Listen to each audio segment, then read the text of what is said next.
Go back to your days at Fort William and stuff. So, were your parents musical? They were very musical, both of them.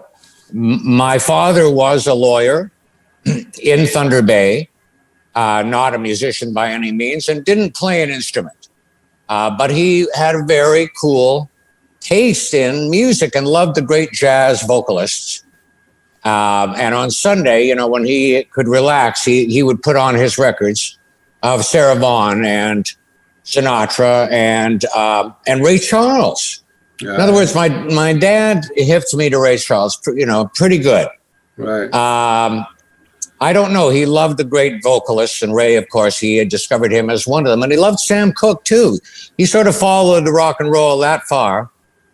And my mother could play the piano, used to play when I was an infant. I have this recollection of being underneath the piano, while she was playing.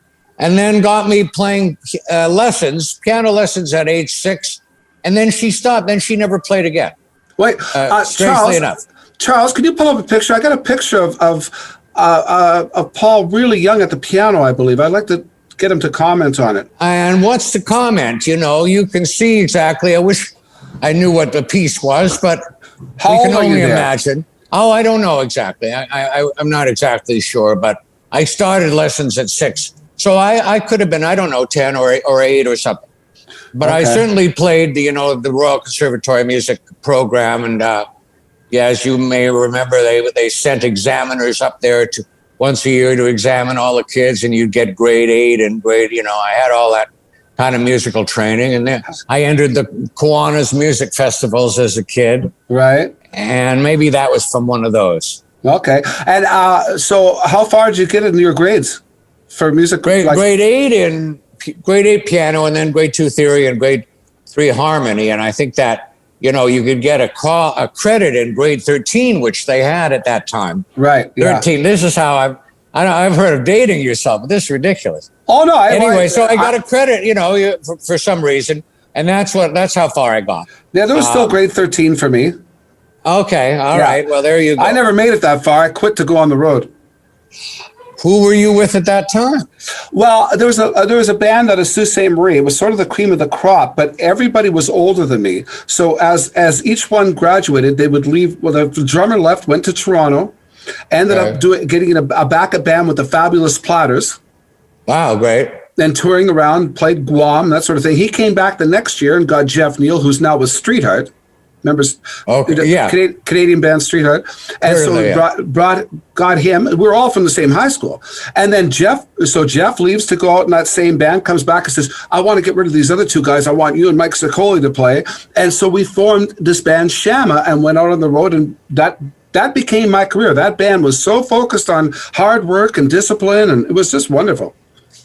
Wonderful. Yeah, I'm a lucky guy. Because and still doing it. Oh yeah, absolutely. Still in show business, yes. Yeah. And talk about show business. What got you into it? Like, what was the turning point for you from going to conservatory to being like a performer? Yes. Well, again, the conservatory was just piano lessons at home with the conservatory books, their examiner and stuff. But when I went to U of T, I took sociology, and that's what you take when you don't know what the hell you're going to do. Right. With your life. And I really didn't. I thought, certainly, my dad was a lawyer, and I thought of that, but wow, I didn't, man, he works hard. And then I thought, maybe I would be some kind of professor. So I didn't know, but all I knew was I was exhausted and depressed all the time in college. First year there, I've learned to say college, down here in the States, but it was the University of Toronto. Right. If I had a 9 o'clock class, I'd be back in bed at 10:30.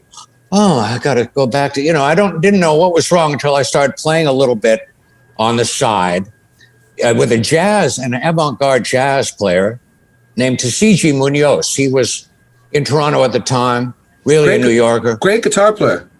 Are you familiar with him? I know the name. I don't know him as well as Lenny Bro, but I know. Yes, yeah. Well, boy, and I through him, I had the pleasure of meeting Lenny Bro at that time and actually jamming with Lenny at one point. But this guy was cosmic like Lenny, and I'm still close to him and still make records and stuff with him. Munoz. When I started playing with him, first I started learning, stuff about the kind of music that he played, avant-garde. First standard, kind of started me on jazz standards.